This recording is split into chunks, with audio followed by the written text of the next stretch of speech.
आपको शर्म नहीं आती? आपकी छोटी बहन जो है मुख्यमंत्री की बहन है और बहन होकर चाय की दुकान चलाती हैं, इन हालतों में रहती हैं। 30 साल उन्होंने आपको राखी नहीं बांधी। यही अंतर है एक योगी और एक सांसारिक मनुष्य में। देखिए, मैं कई वर्षों के बाद गया था जी। मेरे पिताजी का जो है देहांत 2020 में हो गया था। मैं उससे पहले उनसे या अपने परिवार के लोगों से कई वर्षों से नहीं मिल पाया था। संजोग से कोरोना कालखंड प्रारंभ हो चुका था, लॉकडाउन प्रारंभ हो चुका था, तो उनके अंतिम संस्कार कार्यक्रम में मैं भाग नहीं ले पाया था। आपके पिताजी के? हाँ। तो मुझे जब गत वर्ष अवसर मिला था तो मैं अपनी माँ से मिलने के लिए जरूर गया था। तो स्वाभाविक रूप से एक माँ और पुत्र के बीच में जो संवाद होने चाहिए वही संवाद हो गया। आप उनके अंतिम संस्कार के लिए नहीं जा पाए, पर जब वो आपसे मिलने आते थे, आप उस वक्त चीफ मिनिस्टर थे, तो वो एक आम नागरिक की तरह आते थे, सीएम के पिता के रूप में नहीं आते थे। नहीं, यहाँ वो कभी नहीं आए। वो मुझसे मिलने के लिए, मेरी एक बार उनसे मुलाकात हुई थी नजीमाबाद में, और नजीमाबाद में मैं एक चीनी मिल के उद्घाटन में गया था। तो भाषण करते हुए मैंने देखा सामने जो है कोई बैठा है, तो मैं पहचान गया उनको। मैंने कहा ये तो मेरे पिताजी हैं लगता है। तो सभा के बीच में बैठे हुए थे।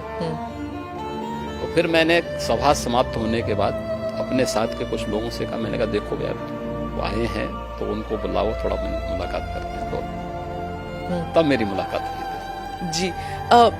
आपकी छोटी बहन जो है उन्होंने एक इंटरव्यू में कहा था कि 30 साल उन्होंने आपको राखी नहीं बांधी।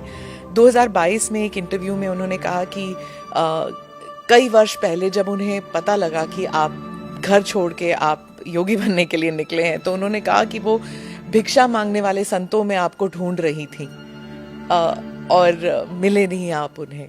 बहुत मुश्किल हुआ होगा ना उन्हें? देखिए, ये सबके जीवन में आता है, लेकिन मुझे लगता है कि इन चीज़ों को हमें जो है केवल अपने स्वयं के स्मरण के लिए रखना चाहिए, और स्वाभाविक रूप से सबके जीवन में आता है।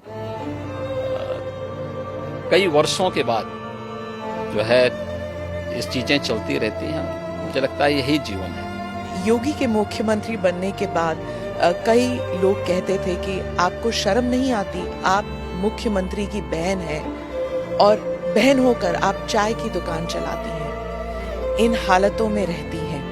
मैं उनको एक ही बात कहूंगी, मैं गरीब हूं, ये मेरा नसीब है। शर्म तब आनी चाहिए जब आप कोई गंदा काम कर रहे हो, किसी के हक का छीन कर खा रहे हो। मैं तो मेहनत करके अपनी गुजर बसर करती हूँ। हाँ, ठीक बात है। देखिए, व्यक्ति को कभी भी धन और वैभव संतुष्टि नहीं दे सकती है, और मुझे लगता है कि सबसे बड़ा योगी वह है जो स्वयं की मेहनत से संतुष्ट है, स्वयं के परिश्रम से संतुष्ट है।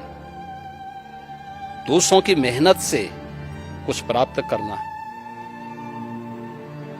और फिर उसको छीन लेना, ये to डकैती है। उसके अलग अलग रूप देख सकते हैं हम समाज में, और मुझे लगता है सबसे निंदनीय कर्म यही है। और यही अंतर है एक योगी और एक सांसारिक मनुष्य में।